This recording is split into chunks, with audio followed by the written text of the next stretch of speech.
Eu gostaria de falar com vocês hoje sobre um texto que fica no livro de Lucas, capítulo 15. E esse capítulo ele é muito interessante porque é onde Jesus fala 3 parábolas. Ele usa 3 parábolas para falar com o povo. E dentro dessas 3 palavras existe uma mensagem central. O pastor Douglas Gonçalves, do Dizascope, ele até usa uma ilustração bem legal para significar essas 3 parábolas diferentes, né? Então, nós temos a parábola da ovelha perdida, que seriam os iniciantes na fé, os novinhos na fé, né? Como ovelhas inocentes se perdem do rebanho. Nós temos a parábola da dracma perdida, né? Conta que aquela senhora tinha uma dracma que se perdeu na sua casa e ela fez a faxina, levantou os móveis para achar uma dracma que tinha se perdido. E seriam para nós, né, como ilustração, os que se perdem dentro da igreja, os que se perdem dentro da própria casa. Então, são aquelas pessoas que desanimam, que continuam vindo, mas não se envolvendo, né? Então, até ontem nós estávamos tendo uma reunião muito abençoada com o pastor Léo Matos, da Central de BH, uma reunião para líderes. E ele falou exatamente sobre isso, em relação a você ser envolvido ou você ser dedicado.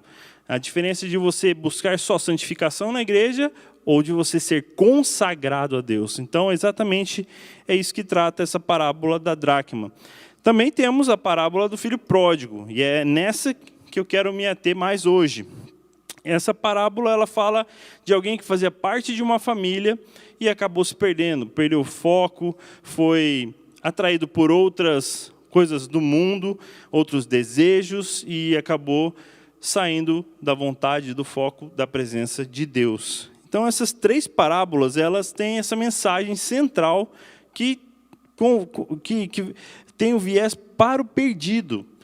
Então, nós podemos falar que o amor de Deus é extraordinariamente grande pelos perdidos. Ele ama demais os perdidos, ele deseja que eles realmente se acheguem a ele. E nós estamos num mês bem estratégico para isso.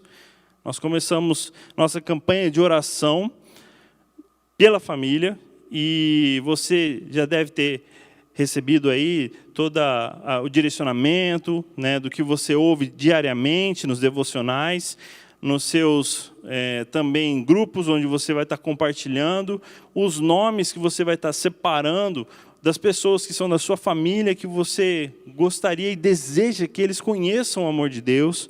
Então, essa campanha ela é muito importante para nós, e nós estamos, nesse mês, focando isso. Inclusive, no último fim de semana, nós teremos a nossa conferência missionária. Missionária não, gente. A missionária é mais para frente. Ó. Conferência da família, que eu falei do pastor Djalma, ficou missionário aqui na cabeça. Mas nós teremos a conferência da família, o mês da família, vamos ter a conferência da família. Então, você não pode perder essa bênção que será para a sua casa e para a sua família. Amém? Queridos, hoje, como eu disse, nós vamos falar um pouquinho sobre o texto de Lucas 15, mas eu quero que você pense comigo e reflita mais sobre a questão relacional. Como nós estamos falando de família, nós vamos tratar mais a figura do pai e o seu relacionamento com os seus filhos. Então, eu gostaria de ler o texto com você. Pega aí sua Bíblia ou seu celular, abre aí o aplicativo, abre lá em Lucas 15 e vamos começar a ler do versículo 11 em diante. A palavra de Deus diz assim: Jesus continuou: um homem tinha 2 filhos. O filho mais jovem disse ao pai: quero a minha parte da herança. E o pai dividiu seus bens entre os filhos. Alguns dias depois, o filho mais jovem arrumou suas coisas e se mudou para uma terra distante, onde desperdiçou tudo o que tinha por viver de forma desregrada. Quando seu dinheiro acabou, uma grande fome se espalhou pela terra, e ele começou a passar necessidade. Convenceu um fazendeiro da região a empregá-lo, e esse homem o mandou a seus campos para cuidar dos porcos. Embora quisesse saciar a fome com vagens dadas aos porcos, ninguém lhe dava coisa alguma. Quando finalmente caiu em si, disse: Até os empregados de meu pai têm comida de sobra, e eu estou aqui morrendo de fome. Vou retornar à casa do meu pai e dizer: Pai, pequei contra o céu e contra o Senhor. Eu não sou mais digno de ser chamado seu filho. Por favor, trata-me como seu empregado. Então, voltou para a casa de seu pai. Quando ele ainda estava longe, seu pai o viu. Cheio de compaixão, correu para o filho, o abraçou e o beijou. O filho disse: Pai, pequei contra o céu e contra o Senhor. Eu não sou mais digno de ser chamado seu filho. O pai, no entanto, disse aos servos: Depressa, tragam a melhor roupa da casa e vistam nele. Coloquem-lhe um anel no dedo e sandálias nos pés. Matem o novilho gordo, faremos um banquete e celebraremos, pois este meu filho estava morto e voltou à vida, estava perdido e foi achado. E começaram a festejar. Enquanto isso, o filho mais velho trabalhava no campo. Na volta para casa, ouviu a música e dança, e perguntou a um dos servos o que estava acontecendo. O servo respondeu: Seu irmão voltou, e seu pai matou o novilho gordo, pois ele voltou são e salvo. O irmão mais velho se irou e não quis entrar. O pai saiu e insistiu com o filho, mas ele respondeu: Todos esses anos tenho trabalhado como um escravo para o Senhor, e nunca me recusei a obedecer suas ordens. E o Senhor nunca me deu nem mesmo um cabrito para eu festejar com meus amigos. Mas quando esse filho volta, depois de desperdiçar o seu dinheiro com prostitutas, o Senhor comemora matando o novilho. O pai lhe respondeu: Meu filho, você está sempre comigo, e tudo que eu tenho é seu. Mas tínhamos de comemorar esse dia feliz, pois seu irmão estava morto e voltou à vida, estava perdido e foi achado. Glória a Deus, o texto é maravilhoso.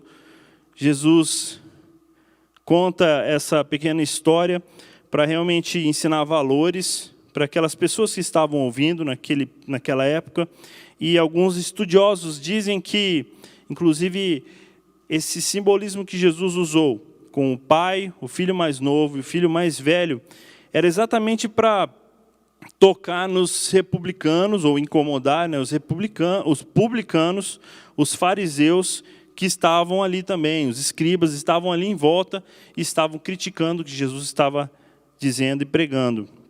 Mas a palavra de Deus, ela é maravilhosa e ela rompe as barreiras do tempo.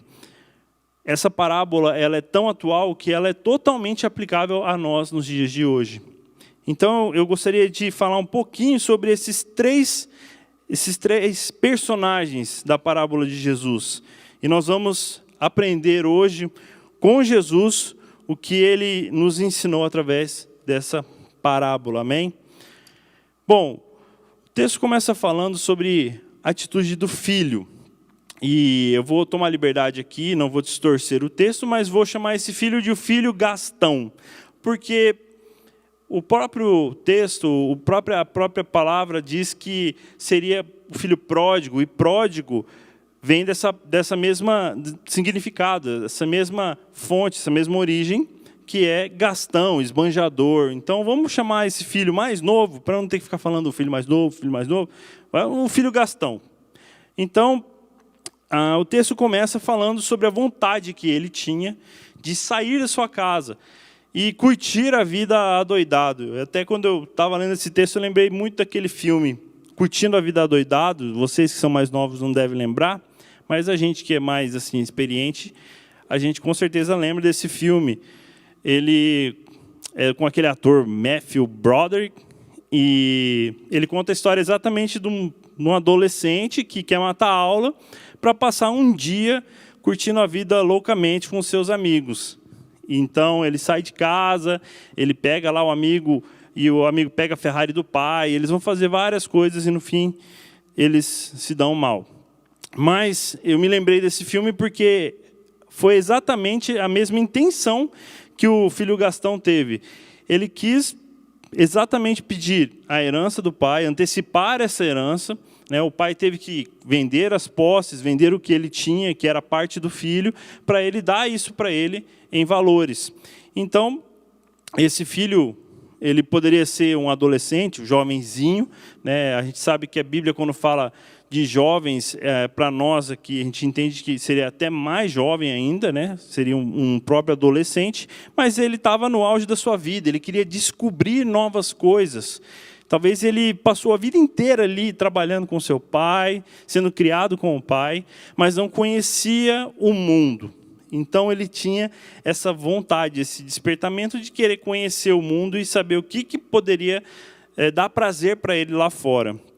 O texto ainda fala que esse Gastão, esse filho Gastão, ele desperdiçou todo o dinheiro de forma irresponsável. Então isso também denota para nós que ele era mais novo ainda, porque ele não tinha experiência nenhuma com dinheiro, com finanças, ele não sabia com que gastar, quanto gastar, e ele realmente pegou tudo que ele tinha e gastou com amigos, gastou com comida, gastou com o que ele pôde.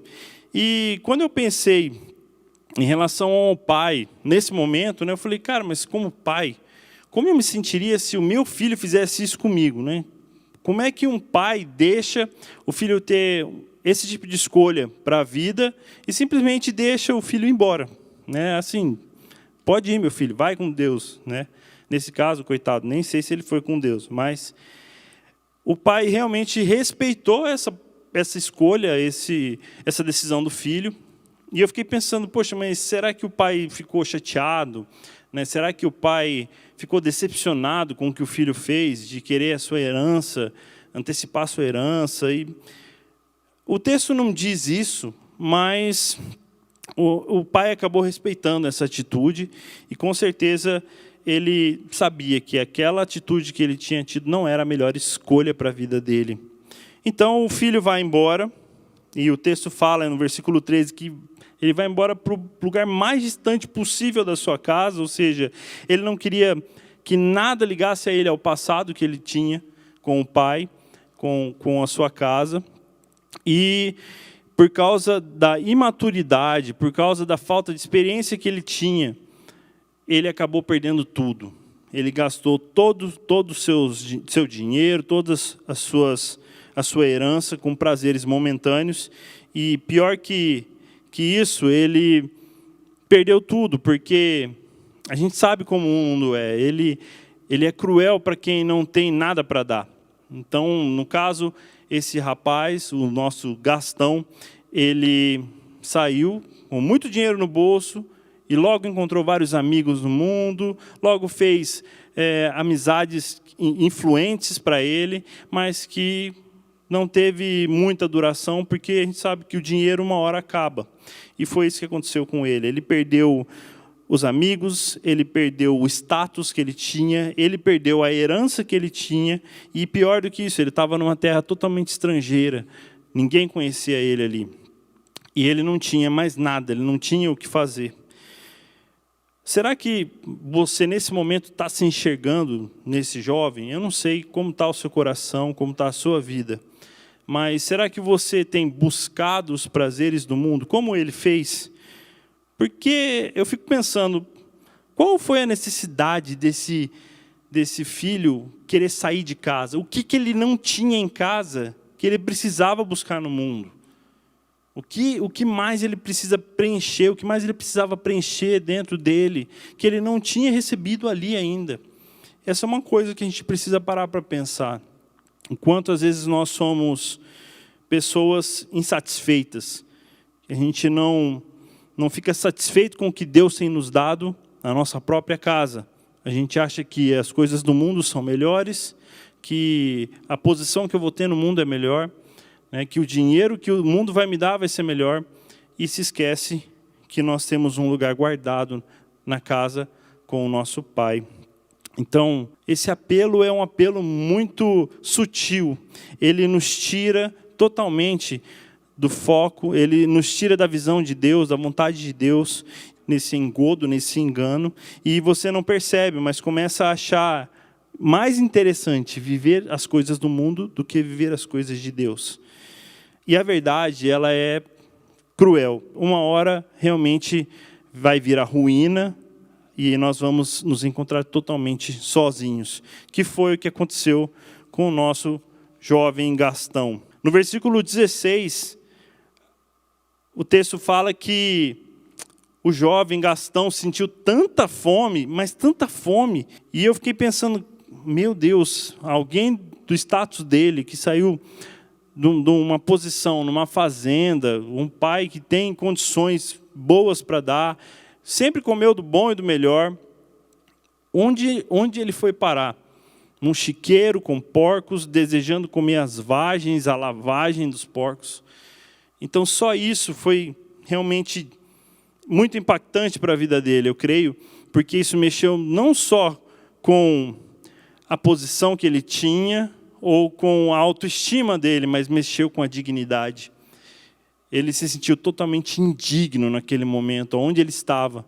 E realmente ele compreendeu que o que ele tinha escolhido para a vida dele era errado. E não só um erro, não só foi errado, mas como foi pecado. Porque o texto fala que ele pecou contra Deus e contra o seu pai. Porque ele virou as costas para os dois. Ele virou as costas para Deus e virou as costas para o seu pai. É incrível que quando nós estamos assim, quando nós nos sentimos indignos por causa do nosso pecado, a primeira coisa que a gente acha e a gente pensa é, meu Deus, eu estou sozinho, eu não sou mais digno de ser chamado de filho, eu não sou mais digno de ter uma posição de liderança, eu não sou mais digno de ser líder de PGM, eu não sou digno de ministrar o louvor, eu não sou digno de ser pastor, de ministrar a palavra. É isso que o pecado faz, ele tira a nossa dignidade e nós começamos a duvidar de quem nós somos. Então eu faço uma pergunta para você. Até onde nós precisamos chegar para encontrar a mesma solução, a mesma conclusão, chegar a essa mesma conclusão? Vou fazer de uma forma diferente. Até onde nós precisamos ir para chegarmos nessa mesma conclusão que o jovem Gastão teve? Que ele era indigno, que ele tinha pecado, que ele tinha perdido tudo. Até onde você precisa chegar para realmente você falar, Deus, eu não tenho mais nada, eu não tenho mais nada, eu preciso de Ti. E foi exatamente isso que o jovem fez. É interessante que quando a gente pensa no pecado, e a Bíblia fala do pecado como uma escravidão, né, algo que realmente nos escraviza, eu sempre gosto de fazer essa analogia com os vícios, né, que também são pecados, mas quando a gente pensa numa pessoa que é viciada, a gente sempre olha e fala, olha, coitado dele, ele é viciado. Mas o vício não chegou de uma vez, né? Ele não foi possuído por um vício e começou a usar drogas, usar coisas ilícitas. Mas de pouco a pouco, pouquinho a pouquinho, ele foi dando liberdade, foi aumentando a dose, foi deixando aquilo entrar mais no seu organismo e criou-se uma dependência. É a mesma coisa de um alcoólatra. O alcoólatra, ele não se tornou alcoólatra de um dia para a noite. Ele tomou uma cervejinha, depois tomou outra cervejinha, tomou outra, o espaço começou a ficar curto, ele começou a usar aquilo talvez de escape para os seus problemas, e de golinho em golinho, ele foi cada vez mais se aproximando ao fundo do poço. O que eu quero dizer com isso? Que existem, né, como a gente até já falou aqui na igreja, o pastor Ronaldo também fala isso, os dois demônios, né, os dois demônios irmãos, o que tem e o nada a ver. Né, a gente precisa tomar muito cuidado com o que tem e o nada a ver, porque com certeza esse jovem ele falou exatamente isso para o seu pai. O que tem? Eu preciso conhecer o mundo, nada a ver. Eu vou só lá, vou lá tomar umas biritas, eu vou lá passear um pouquinho, conhecer uns amigos. E é nessas horas que a gente se perde, a gente não lembra o que Deus tem para nós. Deus tem separado coisas maravilhosas para nós. E a gente escolhe sempre as coisas erradas. Mas é interessante que, mesmo que o texto não conte que o pai tentou falar com o filho, ou tentou talvez convencê-lo a ficar, eu creio que como pais, a gente teria essa posição. E os nossos pais são esse canal de Deus para nós, de proteção, de cuidado. E quando nós ignoramos esses ensinamentos que eles nos dão, nós viramos as costas como ele fez, as consequências podem ser muito graves. 1 Samuel 15, 22 fala exatamente isso. Obedecer é melhor que sacrificar. Então, todas as vezes que você tiver essa opção de obedecer, obedeça. Obedeça aos seus pais, obedeça aos seus líderes, mas que você tenha esse carinho, essa importância, principalmente com seus pais. Com certeza eles querem o melhor para você, eles desejam que você cresça, que você se desenvolva, não somente na sua vida profissional, mas na sua vida com Deus. Então, de que maneira, hoje, você pode honrar os seus pais mais do que você tem feito? Se você pode honrá-los mandando mensagem, mande mensagem. Se você pode honrar os seus pais obedecendo, obedeça. Mas se lembre que eles estão aí para o seu cuidado, eles estão aí para a sua proteção. Amanhã é o Dia das Mães, né? O Vini falou aqui, o Mateus já orou também, mas amanhã é um dia para você demonstrar essa importância que a sua mãe tem na sua vida, para a sua vida. Então, ligue para sua mãe, lembre de algo que ela te ensinou. As mães ficam sempre felizes quando a gente fala isso, né? Mãe, você me ensinou isso, né? Ela fica cheia de orgulho. Então, faça isso com sua mãe. Mãe, eu te amo. Mãe, olha aqui onde eu estou, olha que lindo que eu sou. Foi você que fez. Então, você tem que expressar isso para sua mãe, para o seu pai, porque eles são pessoas importantes que Deus colocou na sua vida e eles precisam ser honrados. Bom, se você percebeu, né, que esse filho Gastão, ele desonrou o seu pai, ele desobedeceu o seu pai, ele escolheu o mundo ao invés de ficar ali na sua casa com o seu pai, talvez você se veja nisso também.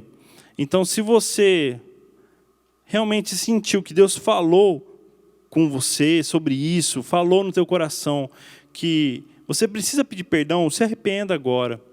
Peça perdão aos seus pais, tenha esse momento com eles, porque vai ser uma bênção para a sua vida. Eu já vou falar por quê. O segundo personagem que nós vemos nessa parábola é o pai amoroso. É um pai amoroso, é um amor de pai. Porque esse pai, ele sempre esperou a volta do seu filho. Olha só que interessante, no versículo 19, o Gastão diz assim, não mereço mais ser chamado de filho. E ele continua falando que meu pai me aceite apenas como um de seus empregados. Então, ele tinha certeza que por causa do pecado dele, do erro que ele fez, que ele cometeu, ele iria voltar, né? Como ele falou, eu não tenho mais nada, eu preciso voltar para a casa do meu pai, mas ele nunca vai me perdoar. Eu vou chegar lá, meu pai vai me tratar como um empregado. E tá bom assim. Se eu for tratado como um empregado, pelo menos eu tenho alimentação melhor do que as vagens dos porcos. Mas, realmente, eu acredito que, nesse momento, ele não tinha noção do quão grande era o amor do seu pai. Ele não tinha a expectativa do que podia acontecer quando ele chegasse lá. E a gente compreende, a gente entende que o texto quis demonstrar aqui que o pai, ele tinha esse controle nas mãos. Os pais sabiam das coisas, os pais sabem das coisas, gente. Não é verdade? Eu sou pai agora e eu falo isso para os meus filhos. Eles chegam, falam comigo, eu falo, eu sei o que você está falando, eu sei o que você está fazendo. E eles falam, não, pai, mas foi assim, né? Ainda mais quando é irmão com irmão. Ele fez assim, ele fez assim. Eu sei, tá bom. Os pais já tiveram experiências, tanto até maiores do que a gente passou na vida, e eles sabem realmente o que vai acontecer. Mas, nesse caso, o pai realmente tinha certeza de que ele voltaria para casa. No entanto, ele estava se preparando para isso. Olha só que interessante. Enquanto o filho estava esbanjando, gastando o dinheiro da herança dele, Enquanto o filho estava lá no mundo, totalmente perdido, o que o pai estava fazendo? O pai estava separando a carne, o pai estava separando a roupinha, estava guardando o anel dele, estava arrumando a sandália lá, lustrando a sandália dele, deixando separadinho e estava guardando a volta dele. Interessante que o texto fala desse encontro como algo bem caloroso, algo bem emocionante, né? Bem aquelas coisas de filme, né? Então, eu fiquei pensando assim, que o pai devia estar olhando para o horizonte, né? Esperando lá na frente da fazenda, lá no portão da fazenda, e de repente lá no horizonte ele vê aquela cabecinha assim surgindo, né? Aquela cabecinha meio sombra assim, vindo devagar. E aí ele já começa a ficar ansioso, ele já começa a falar, meu Deus, deve ser ele, eu já vou avisar aqui a galera, vou avisar aqui meus funcionários, que é para... Já mata o novilho gordinho lá, aquele lá que estava separado, porque vai ter churrasco hoje. E fica esperando, e quando ele vê, consegue realmente enxergar que é o seu filho que está voltando, ele sai correndo, mas sai correndo assim, sabe? Aquele correndo que você vai correndo e tropeçando, e aí vai chutando o dedo na pedra, e vai até chegar. E quando eles se encontram, a Bíblia fala que ele abraçou e beijou o seu filho. Eu tenho certeza que Deus quer fazer isso conosco. Quando nós pecamos, quando nós nos afastamos da presença de Deus, Ele sabe e Ele deseja que nós retornemos para Ele. E eu creio mesmo que esse retorno é sempre dessa maneira. Quando você volta para Deus, Ele volta e fala, meu filho, eu te amo. Ele te abraça, Ele te beija. Deus pode beijar, né, gente? O beijo dele é santo, não tem corona. Então, Deus pode beijar e Ele vai te beijar.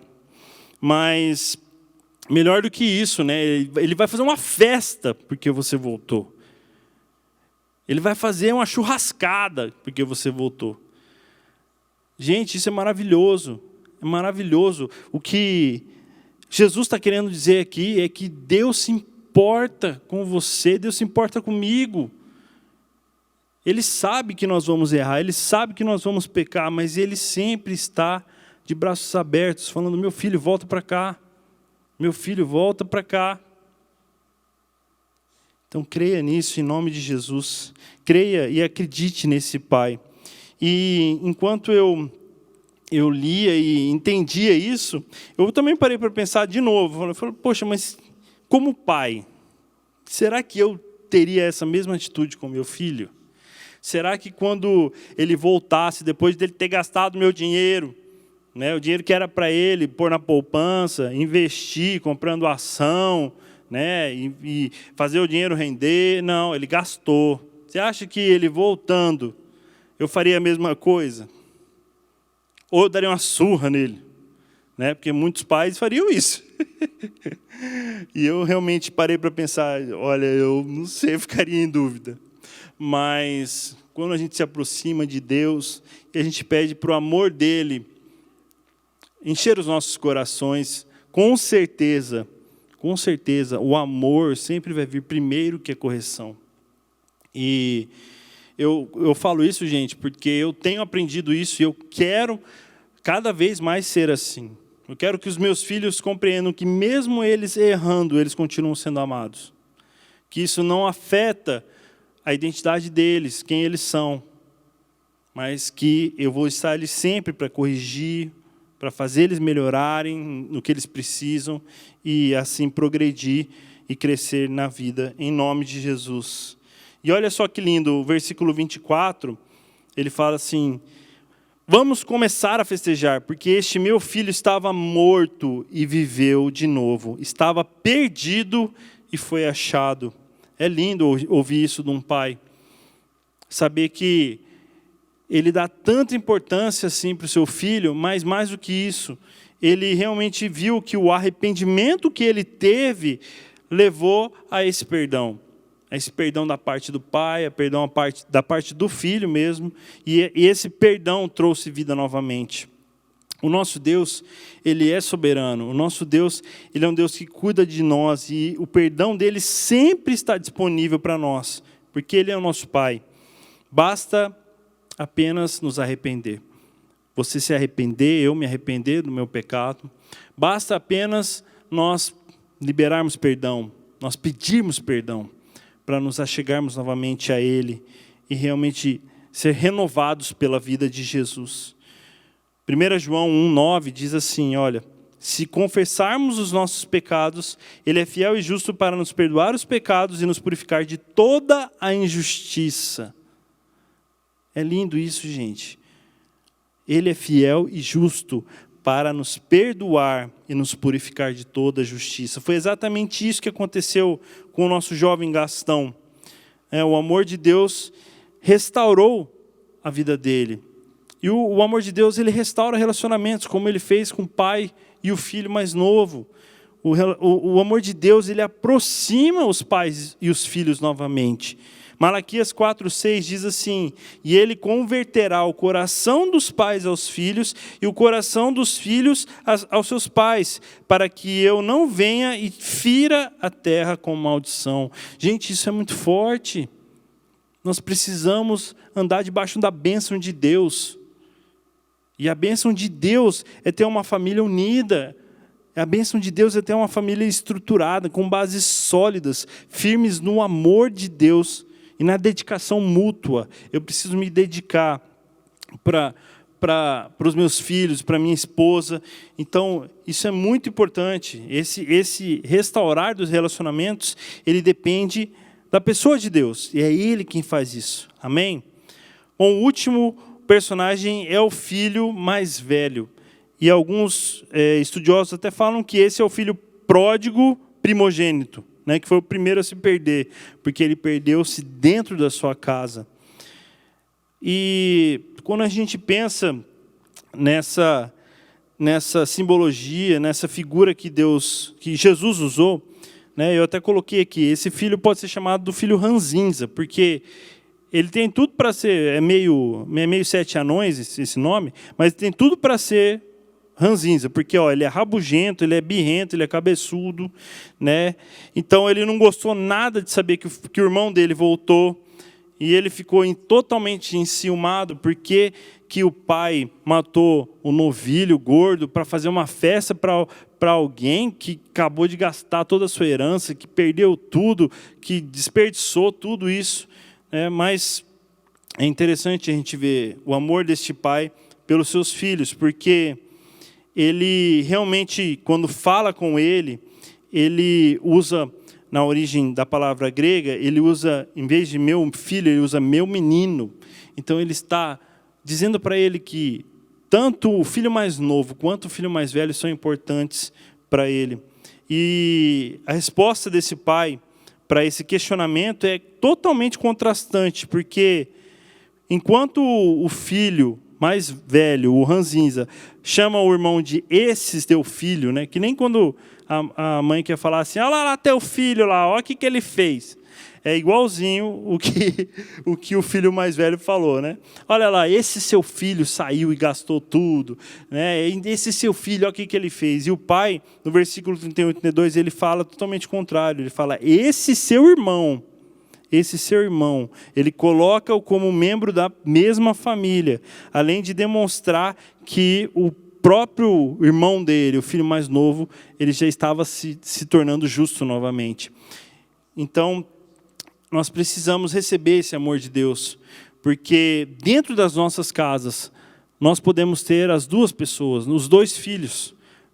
Talvez você possa até ser um desses filhos, ser um filho que ainda não sabe se você realmente foi preenchido por amor de Deus, você busca coisas na internet, busca sites para preencher um vazio que você tem, mas você ainda não compreendeu que Deus é quem te preenche, que o amor dele é que te preenche. Talvez você seja o filho mais velho, que está dentro da casa do pai, mas que não se sente amado, se sente um empregado, não se sente digno do amor do pai.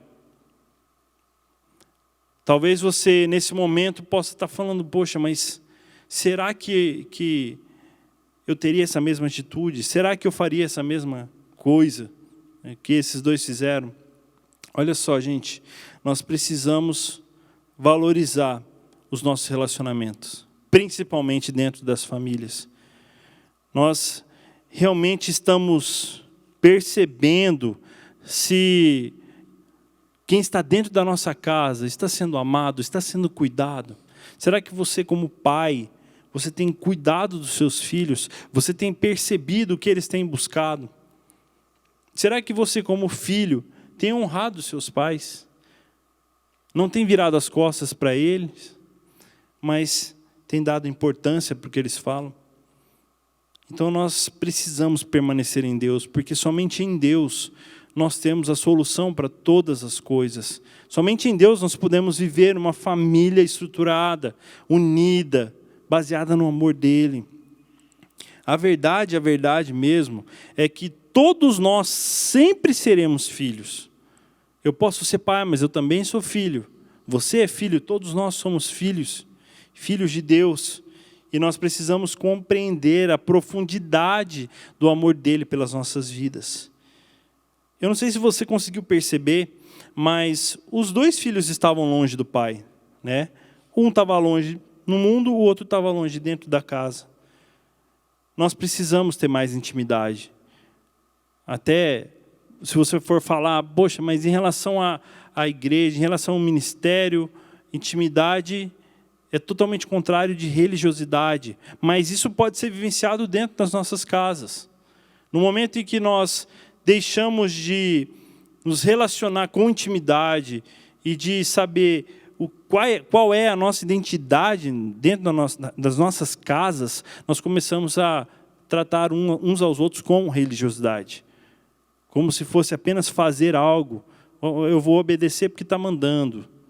Eu vou fazer isso só para parar de me encher as paciências. Mas a gente perde o amor, a gente perde o carinho, a gente perde o vínculo que faz nos ser um em Cristo Jesus. E, para terminar, eu gostaria de lembrar um pouquinho do que eu passei como professor na minha escola. Eu me lembro que, no período do ano passado, nós tivemos alguns alunos, adolescentes, que, por uma forma mais violenta, quiseram chamar a atenção dos seus pais. E nós tivemos um aluno que se suicidou, outros alunos que se cortaram. Foi numa época em que a gente via que isso era febre na internet, alguns jogos até. E eu tive a oportunidade de conversar com uma menina que estava tendo esses desejos suicidas. E nós conversamos e eu perguntei para ela o que ela sentia no coração dela, o que ela não tinha, que ela achava que, acabando com a vida dela, ela poderia acabar com esse sofrimento. E ela realmente falou para mim, eu não me sinto importante para ninguém, eu não me sinto importante para minha família, para ninguém, para os meus amigos, eu sou totalmente descartável. Queridos, isso é algo que acontece nos dias de hoje e sempre vai acontecer. As pessoas precisam compreender quem elas são. E você é um canal de Deus para isso. Eu sou um canal de Deus para isso. Nós somos instrumentos de Deus para transmitir essa mensagem de libertação. Essa mensagem que chega no coração das pessoas e diz para elas, vocês são filhos de Deus. Vocês são amados de Deus, vocês são importantes para Ele. Independente do seu pecado, independente do que você fez lá no mundo, você pode voltar, porque Deus está te esperando aqui, de braços abertos, para te abraçar, para te beijar, dizer que você é filho. Ele vai festejar com você. Ele vai te dar roupas novas. Ele vai fazer tudo novo. E você vai ser completamente feliz. Amém? Glória a Deus. Eu creio que essa palavra realmente tocou o meu coração e eu creio mesmo que nós precisamos valorizar mais os nossos relacionamentos familiares e você tem a oportunidade de fazer isso como estratégia nesse mês. Além disso, como uma forma da gente também celebrar o sacrifício de Jesus, nós vamos fazer a nossa ceia online. Olha que lindo. Glória a Deus por isso. Então, você pode separar aí os seus elementos, os elementos que você tem na sua casa, para compartilharmos a ceia do Senhor, que vai ser feita a partir de agora. A ceia é uma ordenança de Jesus, e mesmo em meio à pandemia, à Covid, a gente tem que continuar cumprindo o que Jesus mandou, não é verdade? E em 1 Coríntios 11, 28, 29, diz assim: examine-se, pois, o homem a si mesmo, e assim coma do pão e beba do cálice, pois quem come e bebe sem discernir o corpo, come e bebe juízo para si próprio. Então, antes da gente fazer essa leitura do texto e nós falarmos sobre os elementos que compõem a ceia, eu gostaria de orar com você, pedindo para que o Espírito Santo sonde o seu coração nesse momento e para que você esteja livre, totalmente livre, para ceiar, para celebrar esse sacrifício em unidade no corpo de Cristo, em nome de Jesus. Vamos orar. Senhor, nós estamos diante de Ti neste momento. Pedimos que o Teu Espírito Santo ministre aos nossos corações. Senhor, o Senhor sabe o que nós precisamos mudar, o Senhor sabe o que nós precisamos melhorar, o Senhor sabe que pecado ainda nos prende. Neste momento, Senhor, venha e toca mesmo as nossas vidas. Senhor, que cada um, neste momento, se arrependa do seu pecado, se arrependa do que fez de errado e possa realmente, Senhor, entregar isso tudo nas suas mãos. Nós te pedimos, Senhor, que a Tua presença se manifeste em nós neste momento, e nós pedimos mesmo, Deus, que o sacrifício que o Senhor fez na cruz, que o Teu sangue venha lavar os nossos pecados nessa noite, em nome de Jesus. Amém. A ceia do Senhor, ela é compartilhada com aqueles que estão em comunhão com a igreja e já foram batizados. Então você que já separou os seus elementos, gostaria que você pegasse agora o cálice do vinho, né, ou o seu suco de uva, e nós vamos ler o texto que fica em 1 Coríntios 11, 24 a 26. Gostaria de pedir para o meu querido amigo, coordenador aqui, Vini, distribuir os elementos para nós que estamos aqui. Enquanto isso, você vai distribuir na sua casa aí, para os seus filhos, para sua esposa, para quem está aí com você compartilhando a ceia, em nome de Jesus. O texto diz assim: e tendo dado graças, o partiu e disse: isto é o meu corpo, que é dado por vós. Fazei isto em memória de mim. Por semelhante modo, depois de haver ceado, tomou também o cálice, dizendo: este cálice é a nova aliança no meu sangue. Fazei isso todas as vezes que o beberdes, em memória de mim. Porque toda vez que beber o pão e beber o vinho e comer o pão, só falta aqui o texto.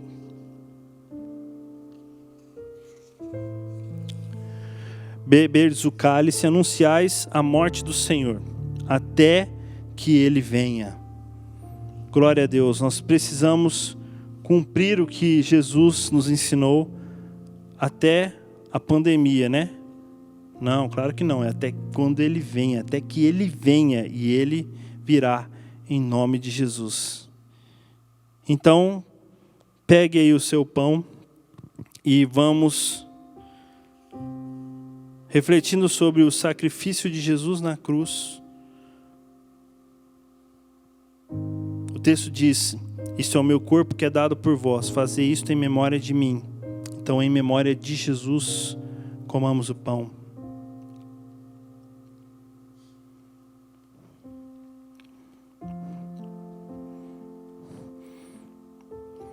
Por semelhante modo, depois de haver ceado, também tomou o cálice, dizendo: este é o cálice da nova aliança, no meu sangue. Fazei isto todas as vezes que beberdes, em memória de mim. Em memória de Jesus, o sangue de Jesus, beba o cálice.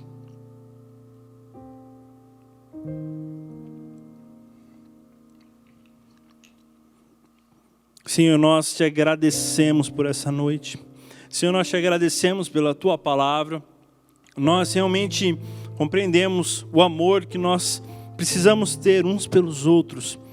Nós compreendemos o teu amor como Pai, o Pai que nos ama, que nos acolhe, que nos abraça. E nós compreendemos que nós somos amados como filhos. Senhor, então vem mesmo com a tua presença sobre as nossas vidas. Vem com teu sangue, lava os nossos pecados e traz mesmo unidade para nós como corpo de Cristo. Nós te agradecemos porque nós tivemos a oportunidade de ceiar juntos, estarmos juntos, mesmo que separados.